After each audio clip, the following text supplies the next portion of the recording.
Mes frères et sœurs, bonjour. Je vais encore vous saluer ce dimanche 6 octobre 2024. Je vais vous saluer d'abord pour vous remercier, vous dire merci par rapport à vos souhaits. Il y a des gens qui continuent à me souhaiter jusqu'à aujourd'hui, comme si j'étais né entre les deux jours, c'est-à-dire le 5 octobre et le 6 octobre. Je rappelle que je suis né le 5 octobre. Donc, ceux qui m'ont présenté leur vœu, ceux qui m'ont souhaité le vœu le meilleur, merci pour vous, merci pour ceux-là qui n'ont pas eu le temps, mais du moins qui se souviendront qu'il y a un frère à eux, un frère qu'ils adorent, qu'ils aiment bien, pas adorer, mais du moins qu'ils apprécient. Maître Doulimon Touloulou est né le 5 octobre d'une année. Voilà, je suis là, voilà. Donc, je suis déjà vers le centenaire, je suis en train de m'approcher vers le centenaire, pourvu que Dieu nous prête vie et que Dieu nous protège, que nous puissions nous avoisiner les 100 ans, mais il ne faudrait pas que nous puissions avoisiner les 100 ans affaiblis. Nous voulons avoisiner les 100 ans tout en gardant notre énergie et notre détermination pour aider les autres, pour vivre bien, pour apporter la gaieté, apporter la gentillesse dans la société. Voilà notre objectif. Aujourd'hui, au fait, je voudrais un peu réagir face aux remarques, aux appels, au-delà du fait que hier c'était ma journée de l'anniversaire, de mon anniversaire.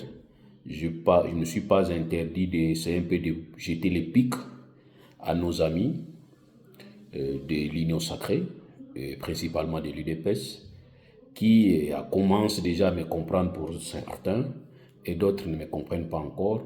Mes frères et sœurs, nous restons Congolais. Nous sommes Congolais. Au-delà du fait que nous ne partageons pas les mêmes opinions politiques, c'est pas nouveau. D'ailleurs, nous avons vécu cette histoire avec IDPS, quand IDPS, ces grands partis politiques, étaient encore dans l'opposition, avec notre vieux Étienne Tshisekedi Wamulumba, paix à son âme. Nous avons été toujours comme ça, en train d'attaquer, de jeter les pics, de provoquer le régime de Kabila. Et le régime Kabila s'y supportait, mais du moins nous l'avons provoqué et nous l'avons à un certain moment amené vers les limites de s'exploser. Donc voilà, puisque nous avons été préparés pour ça, donc le régime Kabila va toujours s'en souvenir qu'il y avait des gens qui passaient souvent à la télévision, passaient aux chaînes de radio et aussi aux réseaux sociaux, provoquant pour d'autres, touchant peut-être des vérités, certaines vérités. C'était pas toujours la vérité, tout ce que nous disons contre Kabila hier. Il y avait une grande vérité, mais ce n'était pas l'absolu. Il y avait des points où on n'était pas même sûr de dire si réellement ce que je suis en train de dire était vrai, mais du moins on lançait seulement et puis voilà. Donc pour dire que ce n'est pas nouveau. Mais ce que moi je regrette aujourd'hui, c'est avec nos frères de l'IDPS, de l'Union Sacrée, qui à un certain moment commencent à changer un peu le règle religieux, soit carrément à innover dans ce sens que vous commencez à vous attaquer personnellement aux gens, vous commencez à vous attaquer aux gens, l'intégrité physique des gens, vous commencez à vous attaquer des réputations des autres, vous commencez à insulter même. Et j'ai même regretté, même dans mon post Facebook, dans mes comptes Facebook, j'ai même regretté pour dire que la plupart des gens que je vois m'insulter, soit insulter les autres, si vous entrez dans leur compte, vous allez voir la photo de William Abraham, le grand prophète William Abraham. Ils mettent en exergue, soit dans leur profil, ils vont mettre les photos de William Abraham. Vous allez remarquer même d'aucuns qui sont dans des chairs en train de prêcher. Et voilà. Mais du moins, c'est l'expert en insulte, c'est lui qui insulte les gens. Vous savez, même par vos comportements, vous pouvez prêcher les autres. Donc, prêchez quelqu'un pour que quelqu'un reçoive Christ, ou soit quelqu'un reçoive le message du temps de la fin de William Abraham. Il n'est pas nécessaire d'ouvrir la Bible. Rien que vos comportements, seulement vos comportements, ça peut changer quelqu'un. Je savais quelqu'un qui était brutal, il était impoli, mais tout d'un coup, je vois quelqu'un qui devient doux, très serviable, très social. Je peux me poser la question, monsieur, mais en tout cas, avant, je te connaissais comme ça. Aujourd'hui, tu as tout changé. Qu'est-ce qui se passe? Il va me dire que non, écoutez, j'ai entendu les messages du temps de la fin. J'ai entendu les messages des prophètes William Mario Abraham. Raison pour laquelle j'ai changé ma vie. Ça peut aussi faire changer les autres. Mais quand vous prenez cette photo, surtout ceux-là qui insultent, je vous ai déjà répertorié. Je vous répertorie déjà très bien. Vous insultez les gens, mais dans vos profils, vous mettez les photos de Marion William Abraham. Franchement, c'est une façon de l'insulter. C'est une façon de les réduire en poussière. Mais or, ce monsieur a réellement servi les grands dieux. Voilà un conseil que je vais vous donner. Donc, la majorité des gens qui m'insultent, curieusement, ils sont les frères de l'église du temps des messages des temps de la fin de William Abraham. Je vous ai localisé. Essayez d'enlever les profils de William Abraham et puis commencez à insulter comme vous avez insulté. Vous avez toujours l'habitude d'insulter. Mais moi, je pense que chacun de nous doit avoir sa position. Ce n'est pas obligé. Nous avons une autre position entre IDPS et nous autres quand Kabila était au pouvoir. Nous avons fait tout ce que nous avons fait contre Kabila. Nous avons dit tout ce que nous avons dit contre Kabila. Et personne n'a touché l'intégrité physique. Il n'y a personne qui touchait la réputation de quelqu'un. Moi, je me rappelle même notre frère Jeko Béa, quand il avait, n'est-ce pas, composé la chanson de Kabila, Zongisa Ina Rwanda. Moi, je me suis dit même, j'étais à la télévision pour dire que je voulais même être son producteur de cette chanson. C'était une très belle chanson. Et finalement, du coup, il a été arrêté. Et nous avons demandé à ce qu'on puisse relâcher Jekobea. Alors, si aujourd'hui, on commence à demander à ce qu'on puisse relâcher XY qui est arrêté, il ne faudrait pas nous coller à un mouvement. Parce qu'actuellement, on commence à me coller à Nanga. Or, Nanga doit savoir que moi, j'ai un compte à rendre avec Nanga. Moi, je suis un peu rancunier. Bon, moi, j'oublie difficilement. Nanga, vous devez nous rendre compte. Parce que quand Nanga va nous dire que tout ce qui a été fait, c'était un compromis entre Kabila et Tshisekedi et lui aussi faisait partie. Ben écoutez, pour moi, c'est un aveu. Je ne dis pas que c'est vrai, totalement c'est vrai, mais du moins c'est un aveu. Or, l'aveu étant considéré comme étant la mère des preuves, donc moi je pense que nous devons maintenant ouvrir les yeux, ouvrir les enquêtes pour savoir réellement ce que Nang avait déclaré, pour dire que c'était un compromis qui a fait qu'il y ait cette alternance entre Joseph Kabila, compromis, stabilité, tout ça. C'était les déclarations de Nanga. Donc tu vois que pour moi, Nanga est toujours redevable. Il ne faudrait pas croire que si Nanga prend les armes aujourd'hui contre les régimes Tshisekedi, je vais commencer à applaudir. Non, je vous ai dit dans mes postes, nous avons été consultés pour que nous puissions apporter, ne fût-ce que du côté politique des Nanga, parce qu'on devrait jouer un rôle, on devrait jouer de ces rôles du côté politique, être peut-être dans les mouvements politiques, dans les mouvements non armés, mais politiques, parce que chaque mouvement armé se transforme en un régime politique, soit à un mouvement politique, soit à un parti politique. Maintenant, il faut déjà préparer les bases, les jalons, pour permettre à ce que ces mouvements armés que vous voyez aujourd'hui, AFD, si c'est AFQUALA, demain, ça pouvait maintenant être devant la table de négociation. Ce n'est pas les armes, ils ne vont pas venir avec des militaires. Ils viendront avec des diplomates, des avocats, des économistes, des sociologues, voilà, politologues. Ils vont venir pour discuter avec les régimes ou soit discuter ensemble avec les régimes en face, n'est-ce pas, de la communauté internationale, soit des institutions, d'organismes internationaux. Donc, pour dire tout simplement que nous avons été approchés, mais nous avons dit non, parce que moi, je vous dis que j'ai un contentieux avec Corneille Nangaa. J'ai un contentieux avec Corneille Nangaa. Corneille Nangaa doit nous dire, certes, il vient là pour peut-être s'amender, mais moi, du moins, il doit d'abord me dire qu'est-ce qui s'est passé réellement. Pourquoi est-il arrivé à ces points? Même si aujourd'hui je devrais pardonner Corneille Nangaa, je ne pouvais pas pardonner Corneille Nangaa facilement et puis l'honorer, non. Écoutez, sinon certains vont se dire que nous allons commettre des bavures et puis demain ils vont oublier. Moi, je n'oublie pas. Moi, c'est ça même l'idée d'une nation, d'un peuple. Le peuple ne doit pas oublier son histoire. Moi, en tout cas, l'histoire des élections du Congo, je n'oublierai jamais. Et je sais qu'il y avait un certain Corneille Nangaa. Je sais que c'est Corneille Nangaa qui avait publié les résultats. En publiant les résultats, il était dans les coups. Et finalement, il va se rétracter pour dire que non, écoutez, il faut combattre Tshisekedi parce que c'est nous qui avons fait ceci, fait cela. Et puis d'écouter, moi, tout d'un coup, comme un naïf, accepter non, Corneille Nangaa, nous devons discuter, nous devons vraiment savoir. Et puis finalement, même s'il faudrait que tu joues un rôle, ce rôle ne sera pas un rôle primordial. Ça sera un rôle secondaire, un rôle qui va peut-être, tu vas être comme un consultant. Mais il ne faut pas croire que si aujourd'hui Tshisekedi, les régimes Tshisekedi tombaient, Corneille Nangaa, du coup, tu vas devenir président. J'ai dit non, parce que je veux dire que c'est presque le même mal que nous voulons soigner et embellir pour peut-être reprendre le même mal comme Jésus-Christ avait dit la fois passée. En fait, dans la Bible, les tombeaux blanchis, on ne peut pas commencer à blanchir les tombeaux. Voilà pourquoi moi je dis qu'il ne faut même pas me coller avec Corneille Nangaa. C'est même pas la peine. Avec notre frère Moïse Katumbi. J'ai encore dit aujourd'hui dans mes posts Facebook, mon compte Doulimou Touloulou, maître Doulimou Touloulou, j'ai des comptes.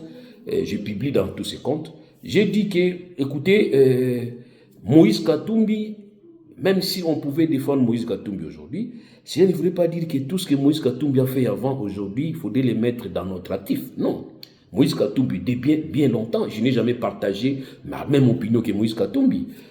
Tous ces allers-retours, pouvoir, opposition, je n'ai jamais supporté. Donc pour dire que moi, en tout cas, Moïse Katumbi, c'est quelqu'un que je porte pas dans mon cœur politiquement. Mais comme humain, comme citoyen, ben écoutez, je peux comprendre. Voyez-vous, donc moi je ne peux pas accepter aujourd'hui, si nous essayons de dire que ce que vous voulez faire, ce que vous faites contre Moïse Katumbi ne répond pas à la logique de la démocratie, ne cadre pas avec des valeurs démocratiques. Ça ne veut pas dire qu'aujourd'hui, du coup, je soutiens Moïse Katumbi et j'encaisse et je devrais encaisser, porter les chapeaux de tout son passé. Non, je n'ai jamais été à côté de Moïse Katumbi. Je n'ai jamais soutenu la politique de Moïse Katumbi. Voyez-vous, donc moi je pense que quand nous émettons, il faut nous poser la question, dans tel angle, pourquoi vous avez dit ça? Comme ça, nous allons vous dire qu'écoutez, d'ailleurs, vous renvoyez dans nos émissions, dans nos vidéos, il y a de cela 13 ans, 14 ans, nous avons commencé à réagir dans des réseaux sociaux, 14 ans, il y a de cela 14 ans, il y a de cela 15 ans.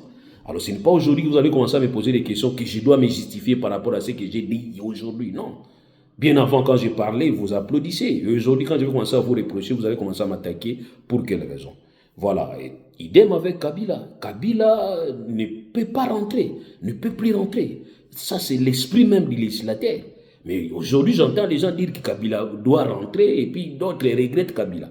Moi, personnellement, je ne regrette pas Kabila.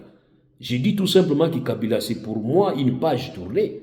Et moi, je reproche plutôt Félix Tshisekedi parce que pour moi, j'avais mis ma confiance à Félix Tshisekedi. Et si vous visualisez, vous auditionnez, n'est-ce pas, les images, visualisez les images, auditionnez les audios de Félix Tshisekedi pendant la campagne, avant la campagne, tout ce qu'il fait aujourd'hui, tout ce qu'il dit aujourd'hui, c'est juste le contraire. C'est l'opposé des extrémités. Moi, en tant que citoyen libre, voulez-vous que je commence et je continue toujours à l'applaudir? Non, je dis non, je reste moi. Je reste moi. Quand nous avons lutté avec l'IDPS et CENCO et puis ces commissions laïques de coordination contre le régime Kabila, il n'y avait personne qui venait me poser des questions pour que je me justifie par rapport à mes déclarations, par rapport à mes prises de position. Non. Aujourd'hui, je ne peux pas admettre que les gens commencent à me poser des questions de compte pour me dire non, pourquoi tu as dit ceci, pourquoi non. Je trouve ça intolérant. Donc voilà pourquoi moi je dis qu'aujourd'hui je porte mes jugements de valeur et si vous estimez que les jugements de valeur que je porte ne vous plaît pas, eh bien écoutez, il faut argumenter. Quand vous venez pour insulter, je comprendrai que c'est la faute de tes parents. Ils ont perdu toute une nuit pour rien. Ouais, ils ont perdu alors toute une nuit pour rien. Mais du moins, on doit commencer à honorer vos parents. Quand la Bible dit honorer vos parents, c'est aussi nous les autres qui voyons l'éducation des enfants. Nous allons dire que voilà, ce monsieur et cette dame se sont cachés pour chercher ce monsieur, ce type, et nous donner vraiment un élément important qui va sauver la société, soit qui va, n'est-ce pas, nous aider. Mais quand vous avez un monsieur, un adulte, et ce qui est encore étonnant dans les réseaux sociaux, il y a des adultes, des papas, des responsables, vous voyez des photos, mais un monsieur qui insulte les autres. Je me pose la question, comment voulez-vous qu'un tel monsieur puisse éduquer un enfant? Voilà pourquoi aujourd'hui nous avons une recrudescence, n'est-ce pas, des impolis, des mal éduqués. Nous avons les enfants qui ne comprennent pas, qui ne respectent pas les adultes et c'est à cause de leurs parents qui sont mal éduqués. Donc on peut donner que ce qu'on a, les parents mal éduqués ne peuvent que donner l'une même politesse notoire à les enfants. C'est ce qui est regrettable. Donc nous voulons tout simplement vous demander qu'à chaque fois qu'il y ait un débat, il faut débattre librement. Il faut apporter des preuves. Mais je comprends aussi les faibles. Qu'est-ce que les faibles font? Quand ils sentent qu'il n'y a pas des arguments, ils préfèrent insulter pour embrouiller les autres. Mais or, moi, actuellement, je suis devenu très posé. Quand vous m'insultez, carrément, je vous bloque. Voilà ce que moi je fais. Parce qu'on ne peut pas commencer à rester avec des gens qui insultent, de peur que moi aussi je puisse copier. Parce que c'est comme ça qu'il faut se procéder. Donc ça dit, moi quand je vois quelqu'un s'hasarder à venir m'insulter parce que j'ai donné mon point de vue, eh bien je préfère tout simplement bloquer le monsieur parce que je ne peux pas continuer avec des gens qui insultent, de peur que moi aussi je sois tenté d'insulter comme ce mal éduqué. Donc voilà. Maintenant, je voudrais peut-être parler par rapport à cette situation de Moïse Katumbi avec la piste à modifier. C'est comme j'ai dit dans mes postes précédentes, je vous ai dit qu'il y a une loi relative à l'aviation civile. Cette loi, dans son article 183, alinéa D, conditionne toute personne qui veut modifier, construire, utiliser même de pistes, des aérodromes, dans ces cas précis, il faudrait qu'il puisse obtenir, n'est-ce pas, l'autorisation du ministre ayant les transports et les désenclavements dans ses compétences. Or, pour les cas d'espèce, Moïse Katumbi avait déposé le 26 septembre une lettre, cette lettre circule même dans nos réseaux sociaux, dans laquelle Moïse Katumbi pose un problème, celui de demander les informations complémentaires pour quiconque qui veut modifier une piste. Voilà, c'est ce que nous avons dit. Et dans cette réaction du 3 octobre, c'est l'aviation civile qui va répondre à Moïse Katumbi pour rappeler, voilà comment se comporte cette démarche. Vous devez d'abord saisir l'autorité et que l'autorité va envoyer les enquêteurs, ils vont enquêter et on va vous remettre un formulaire à remplir.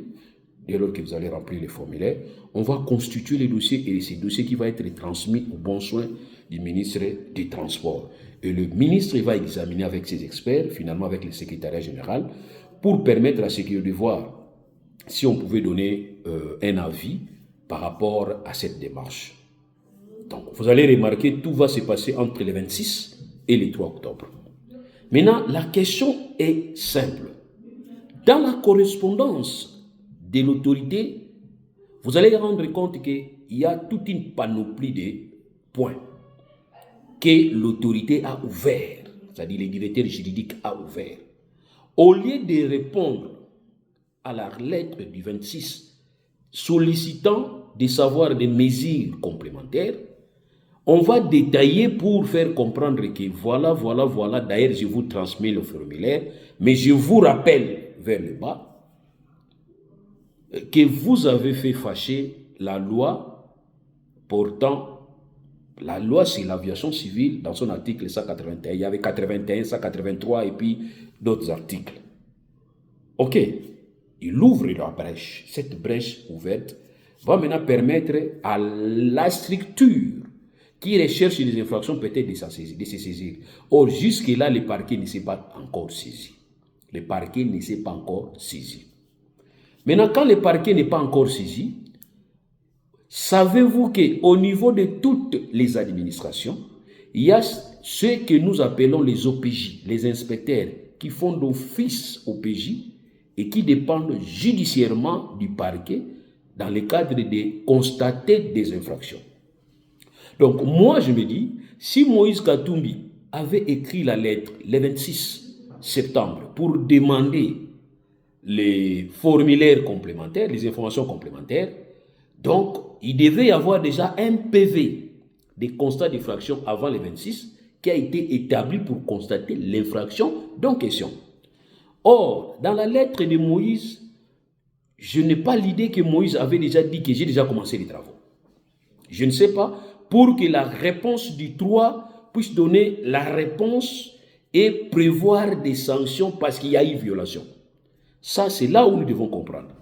Et finalement, au lieu que l'administration vienne d'abord constater les infractions pour permettre à ce que même les parquets se mettent en mouvement, ce sont les services de renseignement plutôt qui arrivent déjà pour faire ce qu'ils voulaient faire, soit faire ce qu'ils font. Ils font déjà.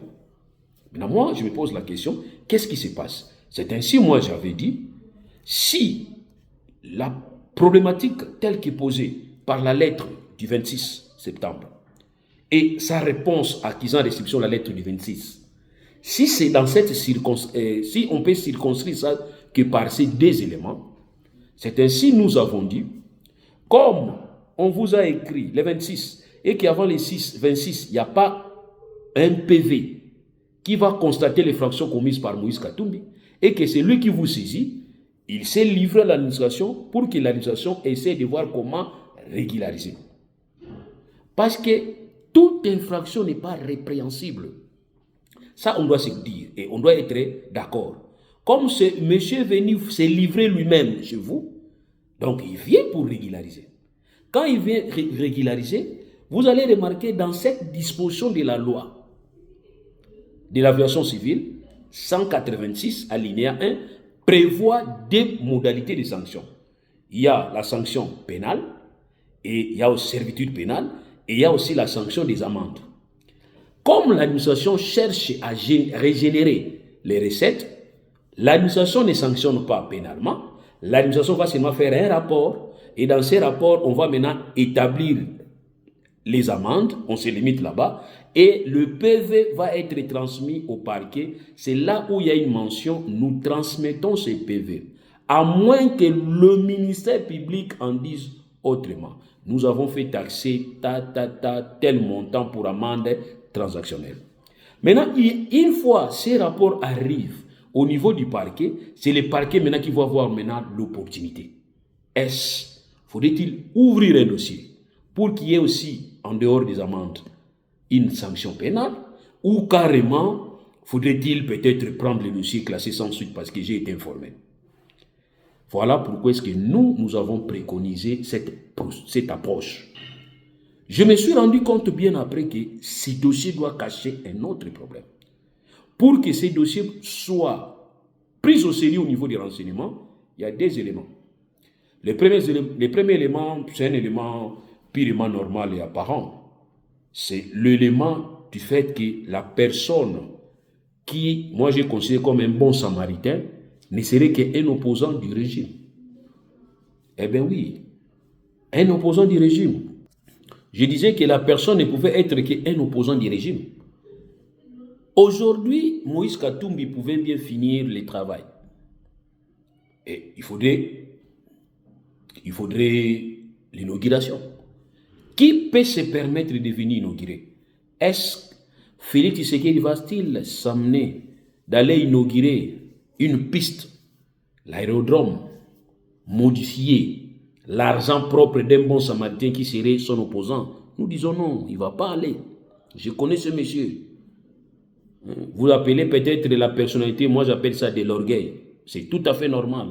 Même moi à sa place, je n'irai pas. Donc, vous sentez déjà que ça, c'est un problème apparent. Donc, la personne qui modifie n'est autre que l'opposant du président de la République. Ça va mal apparaître. Vous voyez, on vous donne des leçons. Il y a un monsieur qui vient pour faire ce que vous devrez faire, que vous n'avez pas pu faire. Donc, voilà. C'est la raison pour laquelle ces problèmes-là se pointent. Un problème apparent. Parce que si Moïse Katumbi était dans l'union sacrée, ça allait apparaître pour dire que sous l'impulsion du chef de l'État, Moïse Katumbi va arranger la piste. C'est sous l'impulsion du chef de l'État. Et Moïse Katumbi aussi dans son discours allait dire c'est grâce à la vision clairvoyante du chef de l'État. Mais comme ça ne sera pas le cas, c'est déjà un problème qui vient se poser. Le deuxième problème, c'est un problème beaucoup plus sensible. Je voulais vous donner cette possibilité. Et je vais peut-être donner aussi, même à Lingala vers la fin, le deuxième problème. Le problème ici, c'est quoi? Je vous donne l'aperçu. Savez-vous que Joe Biden va descendre en Angola? Mi-octobre, il sera en Angola. Et c'est sa première destination comme président des États-Unis en Afrique et sûrement sa dernière. Parce que d'ici là, il y aura élection aux États-Unis. Première destination en Afrique, il n'a jamais foulé. C'est le seul président américain qui n'a jamais pointé l'Afrique, qui n'a jamais piétiné l'Afrique. C'est Joe Biden. Première fois, il vient en Angola. Il a choisi, parce que même la période où il choisissait, on disait déjà qu'il va choisir là où il faut atterrir en Afrique.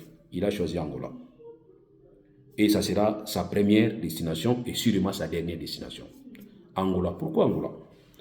Pour les Américains, Angola représente une entrée stratégique. Parce qu'auparavant, c'était les Zaïre. Aujourd'hui, c'est Angola. Vous pouvez vous poser la question, Mais dans notre crise de l'Est, pourquoi les États-Unis n'apparaissent pas, Les États-Unis ne peuvent qu'apparaître derrière ces sous-traitants.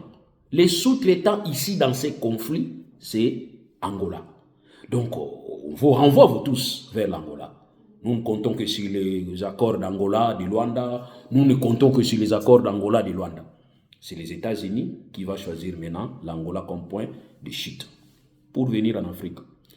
Et les États-Unis, il y a des informations, puisqu'auparavant, les États-Unis utilisaient Kenya pour passer et voir des informations réelles en ce qui concerne la bibliothèque du Congo. Mais actuellement, avec la bruit qui est entre Kenya et Kinshasa, Nairobi et Kinshasa, les courants ne passent plus entre les deux présidents.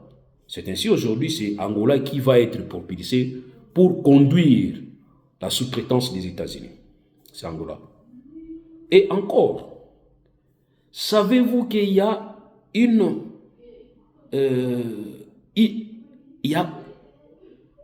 une situation qui se crée actuellement, du point de vue intérêt stratégique économique, entre Tanzanie, Zambie, Angola, Tanzanie, Zambie et Angola. Tanzanie, Zambie et Angola.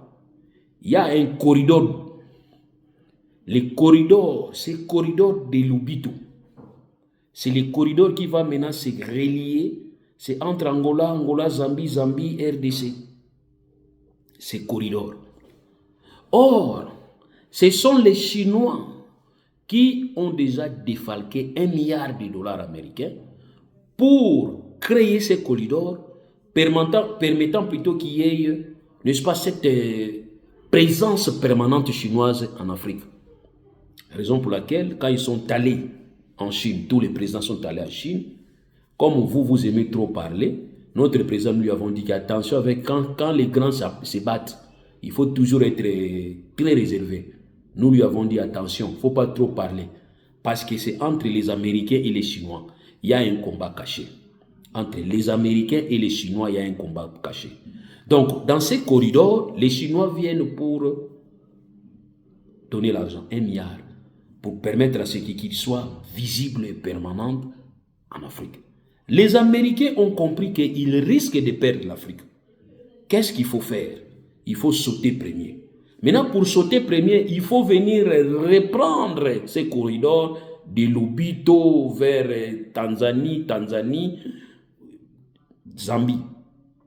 Parce que l'objectif de ces corridors, c'est l'exploitation du cuivre entre Zambie et la RDC, notamment Lubumbashi, Chaba, que moi j'appelle toujours effectivement Chaba.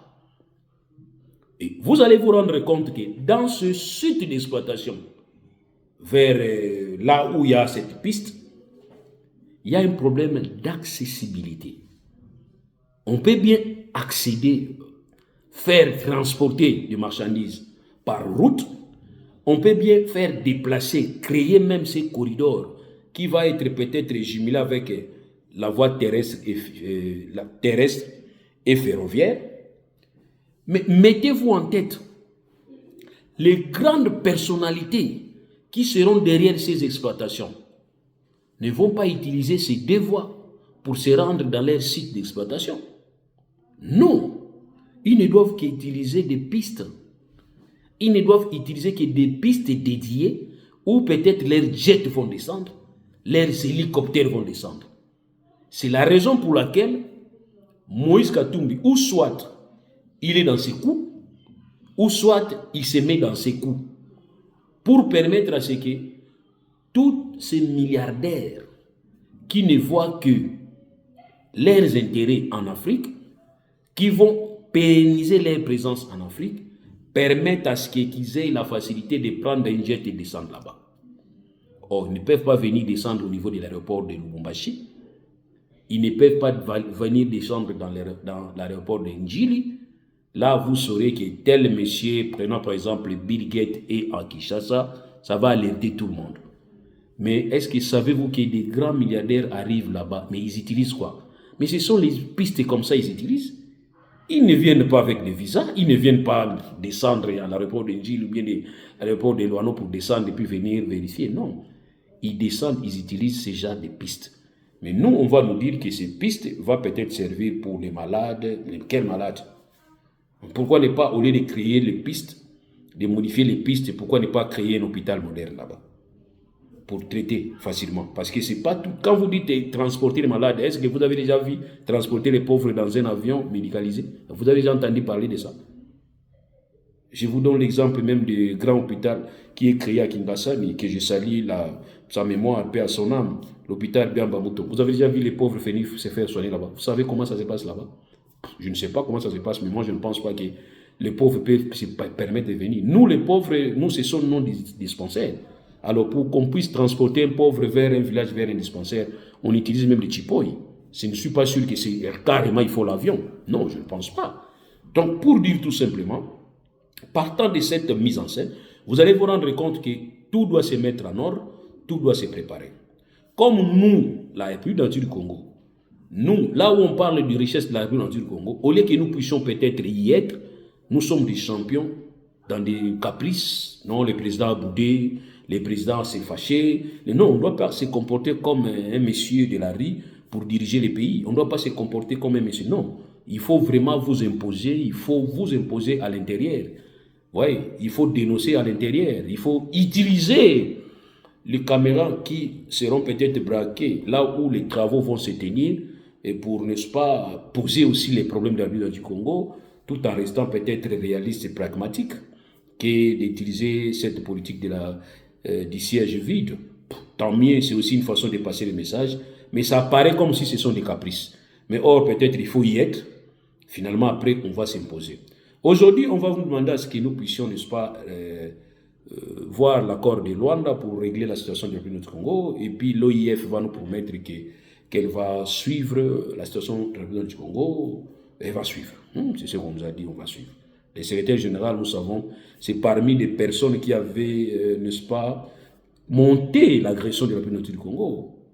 Louise Michikwabo, si c'est Michikwabo, Louise Michikwabo, l'ancienne ministre des Affaires étrangères du Rwanda, aujourd'hui secrétaire de l'OIF, je ne pense pas qu'il va dire le contraire. Je ne pense pas qu'il va apaiser son pays. Raison pour laquelle moi je vous ai toujours dit que nous les Congolais, nous restons dans des réseaux sociaux pour s'insulter mutuellement, mais nous ne savons pas comment nous imposer pour occuper tous ces postes, permettant ce que nous puissions aussi donner peut-être notre point de vue.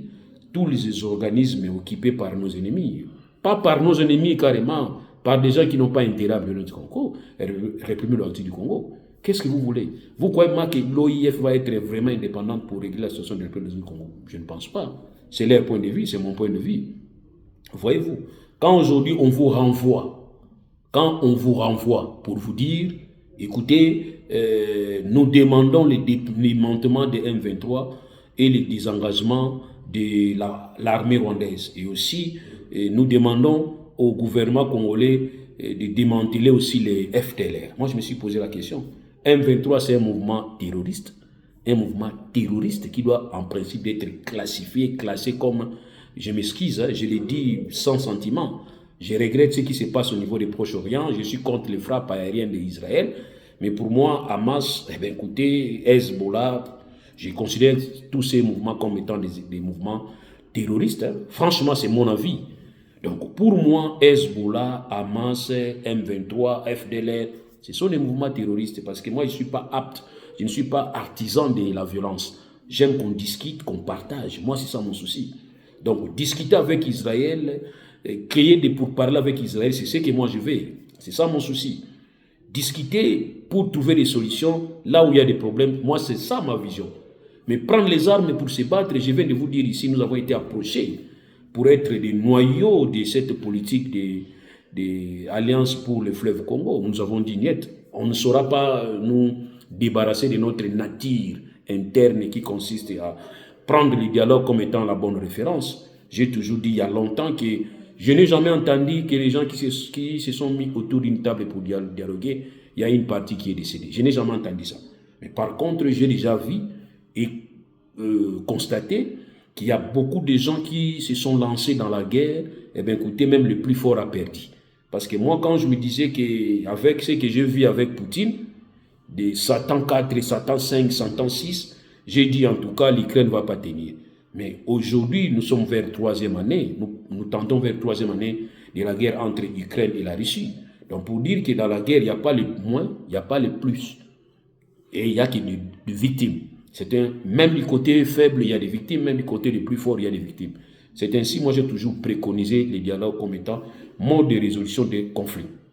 Donc nous avons été contactés, oui je le dis, nous avons été approchés pour que nous puissions accepter d'être dans ces noyaux, et comme nous sommes déjà au niveau de l'Europe, être même des points focaux de ces mouvements. Nous avons dit en tout cas, ce n'est pas dans nos esprits. Je préfère rester opposant à Tshisekedi politiquement. Lui, en tant qu'humain, je le respecte, je le vois comme humain, mais politiquement, nous ne partageons pas la même vision. Ça, c'est clair. Ça, en tout cas, je vais le dire à chaque moment. Si vous voulez que je puisse dessiner, je vais dessiner ça.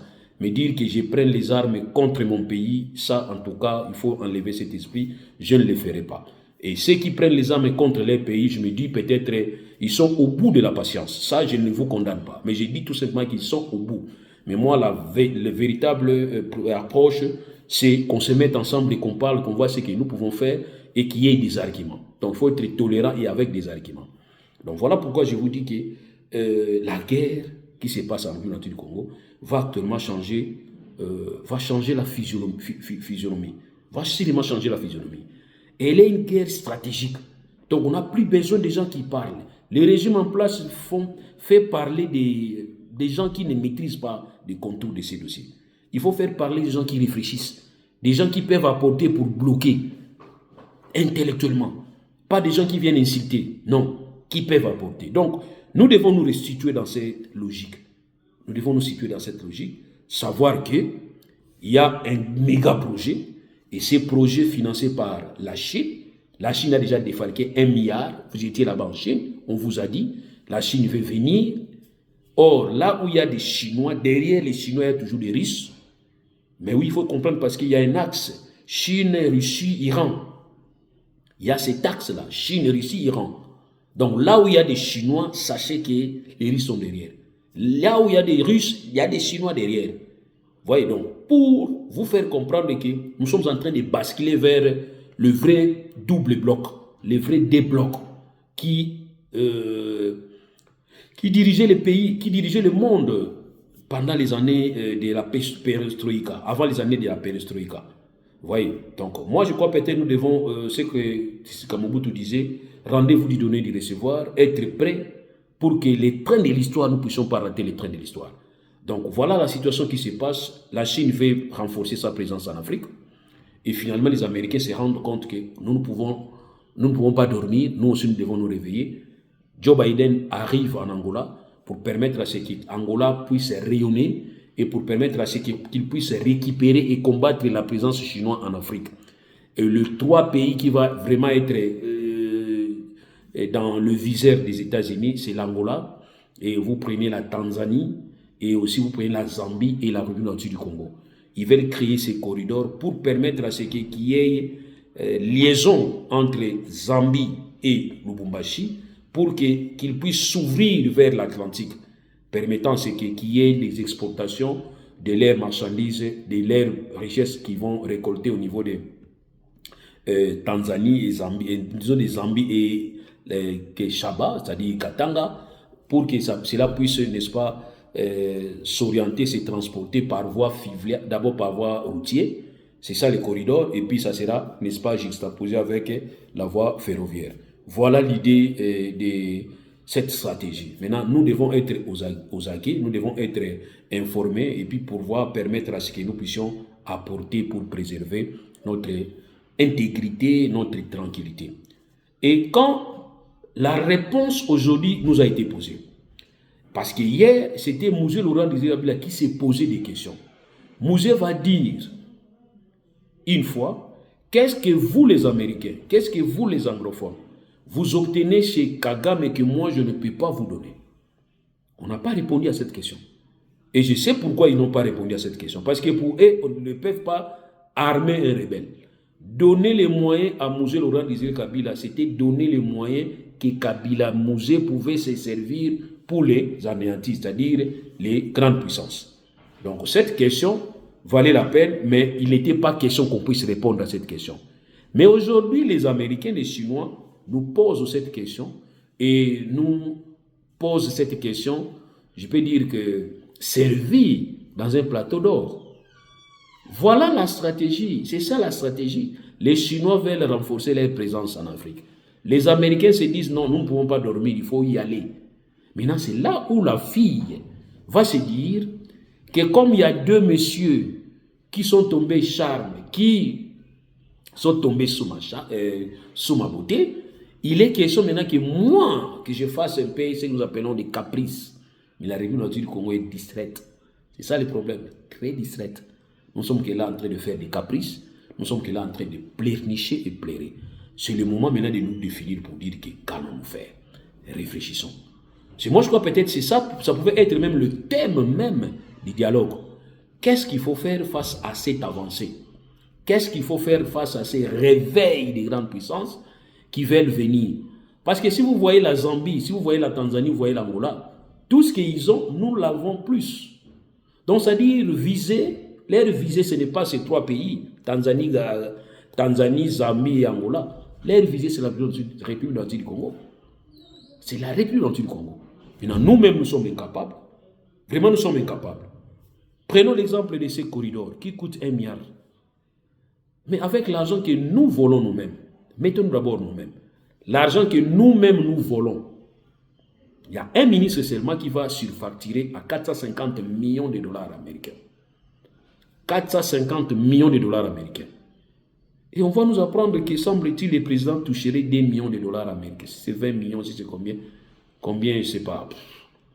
Des millions, si c'est combien? Je ne sais pas. Prenons cet argent. Commençons à travailler. Commençons d'abord nous-mêmes à travailler. C'est ça le développement. C'est ça qui va nous permettre d'être indépendants. Je donne l'exemple de Port en eau profonde. Voyez tout ça, ça se lie.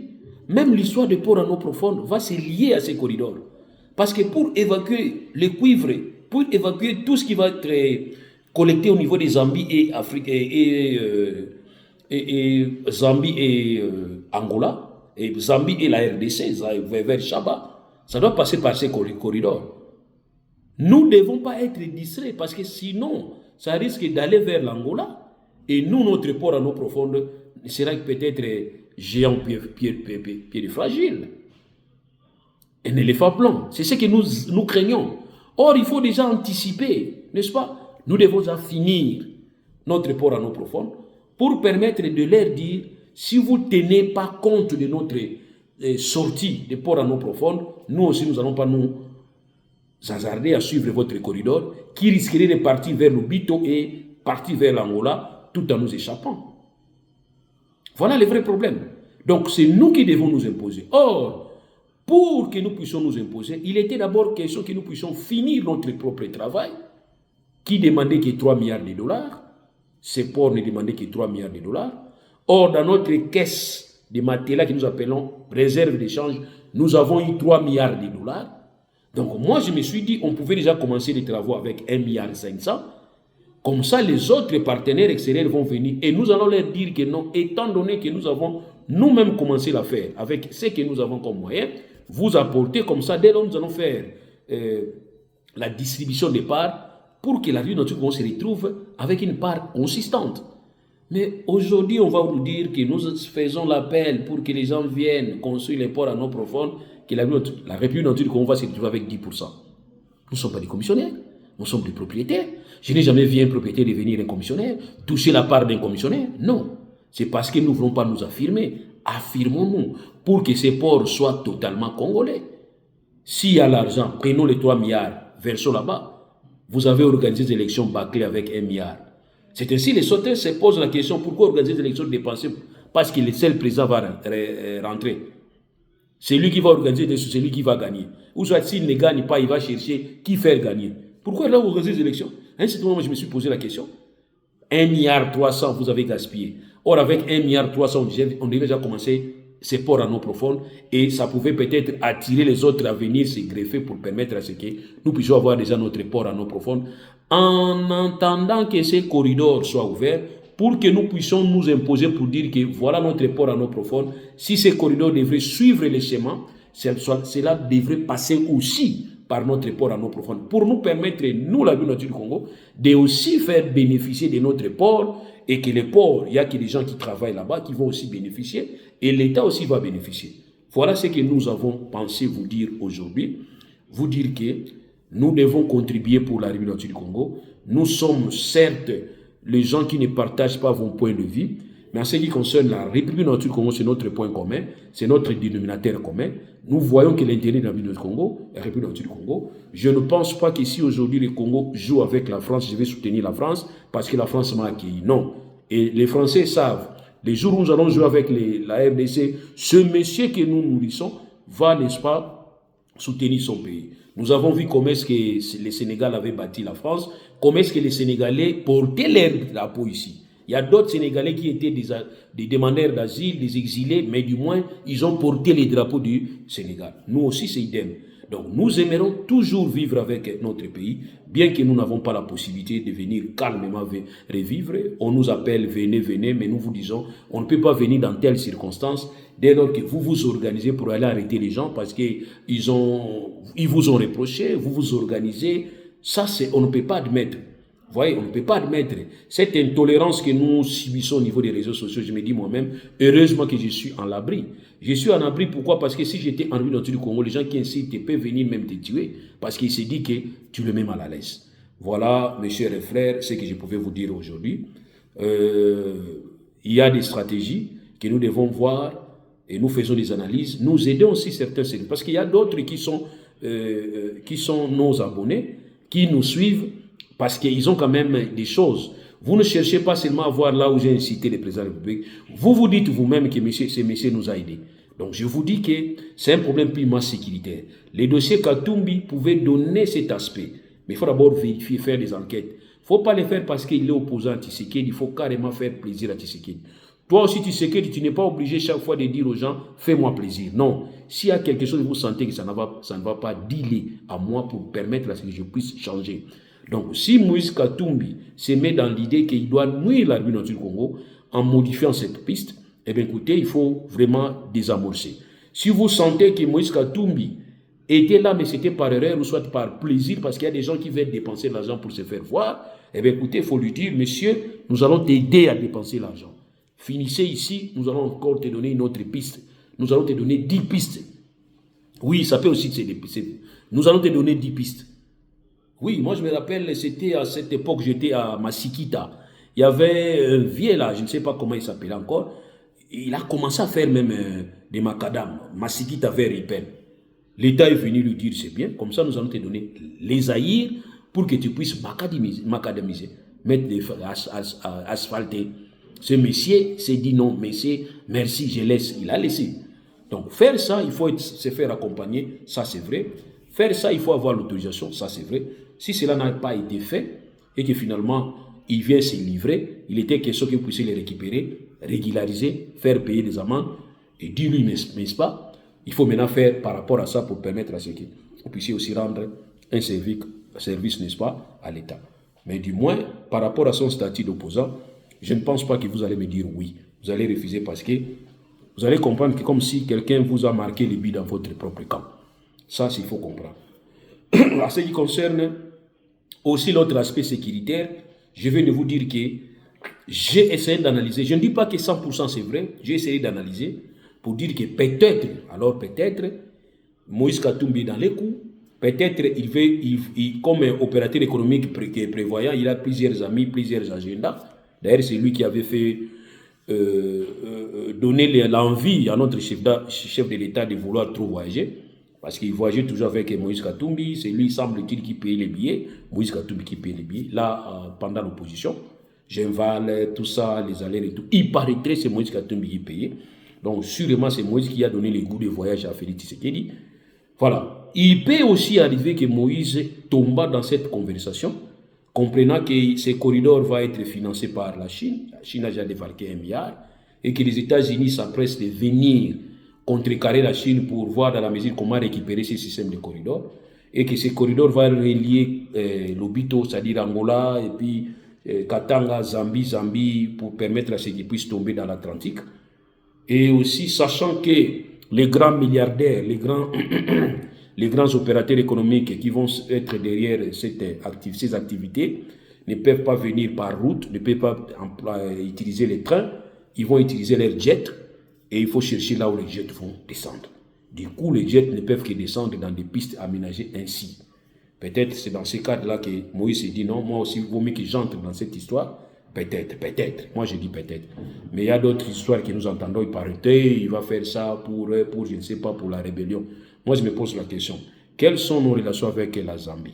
Est-ce que nos relations sont-elles exactes? Sont-elles au bon point? Je me suis posé la question. Parce que rappelez-vous, s'il faut voir la Zambie, l'Angola du point de vue côté, que je maîtrise bien, côté Cabinda, si ces deux pays pouvaient avoir des velléités comme Kagame, je vous dis que la RDC va tomber comme un château de cartes. Ça, je vous dis. Parce qu'il n'y a pas la sécurité. La fois passée, on vous a dit qu'il y avait des soldats zambiens qui se sont approchés, même ravageant, occupant même des villages. Cette situation a duré jusqu'à ce que nous avons commencé à pleurer. Pleurer, puis la Zambie s'est retirée. Au niveau de Cabinda, là, j'ai toujours dit que s'il y a 50 policiers à Mwanda, il y a 3 policiers qui sont à Cabinda. Frontière entre nous et Cabinda. 3 ou bien 4 policiers. Il n'y a qu'une seule arme, une. Et je ne pense pas que cette arme pouvait avoir des munitions. Je ne pense pas. Donc pour dire que cette frontière est sécurisée par les soucis de l'Angola, de Cabinda, Angola, de ne pas nous créer des problèmes. Sinon, ça tomberait comme un château de cartes. Donc voilà pourquoi nous vous disons qu'il faut aussi tenir compte de nos relations. On ne va pas commencer à soupçonner la proximité de cette piste vers Zambie pour croire que la déstabilisation pouvait venir de la Zambie. Si vous avez des informations, il faut faire comprendre déjà à la population que nous n'avons pas confiance à la Zambie.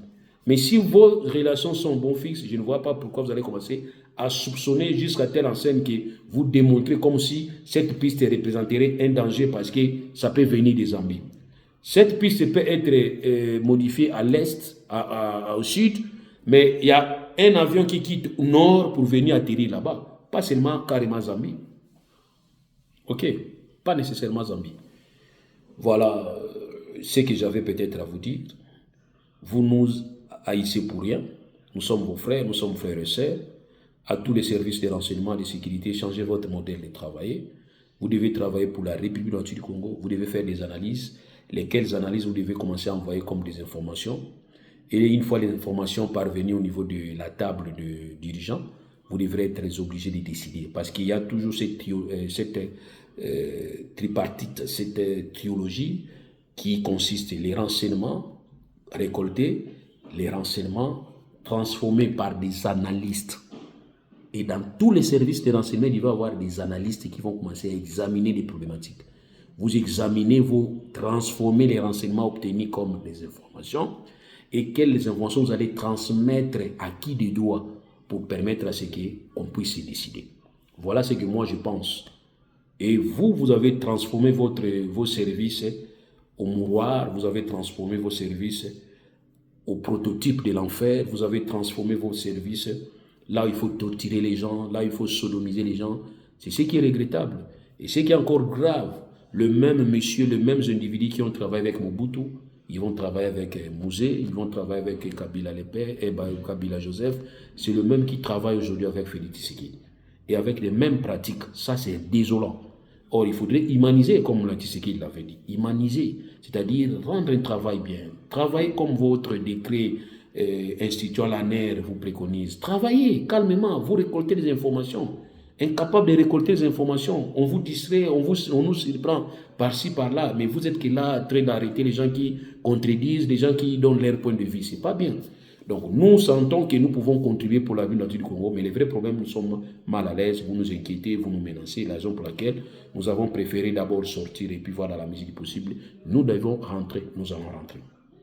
Il y a d'aucuns qui vont dire non, ils ont fui parce que non. J'ai répondu à cette question pour dire que ici, comme moi avec ma famille, nous ne vivons qu'avec Une aide, on appelle ça aide. Aide de demandeur d'asile, ADA. On vous donne ça pour permettre à ce que vous puissiez avoir le minimum de dépenses pour vivre. On vous donne là où il faut se loger en entendant peut-être que vous ayez la possibilité de travailler librement. Ça, c'est merci. Il faut remercier la France et puis remercier aussi la Convention de Genève qui protège les asilés politiques, tous ceux-là qui se sentent menacés chez eux par rapport à leurs opinions politiques, par rapport à leurs groupes politiques ou soit par rapport à leur militantisme de défendre les intérêts des citoyens, des libertés et droits de l'homme. Ça, nous disons de coup de chapeau. Mais ce n'est pas tout le monde. Quelqu'un comme Moïse qui risque de fuir parce que lui aussi est en danger. Donc Moïse, s'il fuit la vie, vous allez dire quoi? Il est allé chercher la vie. Quelqu'un comme Okengo Adondo qui avait fui parce que c'est lui qui nous avait dit que l'exil était dur. Aujourd'hui, je lui donne raison. L'exil, c'est dur. L'exil est dur, alors dur. N'osez pas. Ça m'étonne aujourd'hui, tu sais qu'il a fait 40 ans en Belgique en exil, il ne se rend pas compte de ça. L'exil, c'est dur, je vous dis. Je vous dis, je vous jure. Si aujourd'hui on pouvait me donner la possibilité de rentrer, je rentre maintenant. L'exil, c'est dur, c'est dur, c'est dur, c'est dur. Mais aujourd'hui, si nous avons opté pour fuir, c'était pour préserver nos vies, parce que c'est chaque fois nous recevons des menaces. C'est chaque fois nous étions en difficulté. Aujourd'hui, nous sommes là, nous sommes tranquilles. Et je vous dis même des tensions que j'avais acquises, des tensions comme papa chéri aime toujours dire, glycémie ça va, tension ça va, cholestérol ça va. En tout cas, papa chéri ça va. Je vous dis la vérité, papa chéri, ça va. Et avec des produits que nous recevons ici, je vous dis, peut-être il y a un problème aussi des produits. Vos produits aussi, un jour nous allons en parler. Les produits qui doivent traiter les gens commencent à tirer les gens en Afrique. Moi, les produits que je prends, c'est les mêmes produits que je prenais en Afrique. Mais je vous dis la vérité, glycémie, ça va. Cholestérol, ça va. C'était quoi encore? Il dit glycémie, ça va. Cholestérol, ça va. Il y a un autre là, il dit tension, ça va. Donc, ça prouve que je suis tranquille, je suis en sécurité, je suis vraiment... Là, j'ai dit merci à la France de nous avoir accompagnés et puis en respectant, n'est-ce pas, les conventions des droits de l'homme qui protègent les apatrides et protégeant les réfugiés politiques. Donc, voilà pourquoi nous disons que nous avons apporté, nous pouvons apporter. Mais fort malheureusement, il y a des gens en face de nous qui ne nous comprennent pas. Moi, en tout cas, mon problème avec Félix Tshisekedi, c'est que Félix Tshisekedi, vous nous avez donné la confiance, vous avez donné l'espoir. Mais tout ce que vous avez dit hier, ce n'est pas ce que vous faites aujourd'hui. Rappelez-vous quand vous avez dit que je suis devenu président de la République du Congo. Non de ma famille, non de ma tribu, encore moins de mon parti politique. Aujourd'hui, c'est l'inverse. J'ai vu un document dans lequel la maison civile du chef d'État qui va recommander les gens en disant que si vous ne engagez pas ces deux personnes, eh bien écoutez, ça sera l'outrage du chef de l'État. Voilà l'explication. Mais il y a des gens qui disent que c'est un faux document. Mais est-ce que vous savez que les deux messieurs sont aux arrêts? Les deux messieurs donc, qu'on a recommandés sont aux arrêts aujourd'hui. Ils sont aux arrêts. Et même l'institution que vous les avez envoyés, et là où ils sont allés les arrêter, ils sont aux arrêts. Ils sont au niveau de l'ANER. Parce qu'ils ont été recommandés. Certes, c'est mauvais. Mais les arrêter pourquoi? Il faut arrêter plutôt le responsable de la maison civile du chef de l'État qui confond la République comme étant sa famille. Voyez? Voilà ce que j'avais à vous dire. Merci beaucoup et continuez à me soutenir. Abonnez-vous. Je ne vous demande pas l'argent, mais je vous demande de me soutenir. Abonnez-vous dans mon compte Facebook, mon compte Facebook. Suivez-moi. Et aussi dans ma chaîne DLM Loulou TV. Abonnez-vous et aimez mes photos. Merci beaucoup. Nous sommes ensemble. Nous allons continuer à parler pour la République du Congo. C'est le seul héritage et les points communs, les donateurs communs que nous avons, nous et vous. Et nous avons, nous, les opposants, disons ça ainsi, et vous qui dirigez, nous avons une seule nation qui est la République du Congo. Allez, ciao. Merci et très prochainement. Merci, au revoir. Allez, bisous à tout le monde.